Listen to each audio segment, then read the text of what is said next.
Mga kapatid, nilalabas kapag magpapasko na. Ang halamang madalas ay pula, yan ang poinsettia.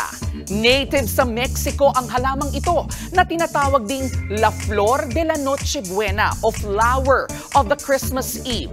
Madalas ding tinatawag na Christmas star ang poinsettia dahil sa hugis nitong tila bituin ng Bethlehem.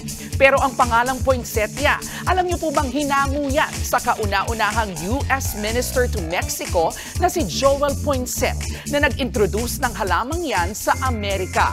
Madalas na namumukadkad ang poinsettia tuwing magdidisyembre kung kailan naman mas mahaba ang mga gabi kumpara sa araw sa maraming lugar. Kaya naman, madalas din itong isinasama sa pagpapalamuti sa iba't ibang lugar para ipagdiwang ang Pasko. Karamihan man sa mga poinsettia ay kulay pula, may iba't ibang kulay rin ang halamang ito tulad ng cream, puti, pink, purple, orange at yellow. Kung titignan naman ang biology nito, ang mismong bulaklak ng poinsettia ay iyong mga maliliit na dilaw na bilog sa gitna ng halaman. Iyong madalas na kulay pulang bahagi ng poinsettia, modified na dahon ito dahil sa mas limitadong sinag ng araw na naa-absorb nito. Ang galing, no? Para sa mga sinaunang Aztec sa Mexico, simbolo ng purity, kasiyahan at tagumpay ang mga poinsettia.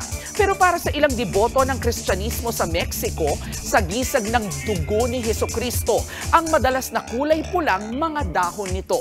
Kaya naman, bukod sa pagiging dekorasyon, madalas din itong iniregalo bilang pagpapakita ng diwa ng Kapaskuhan.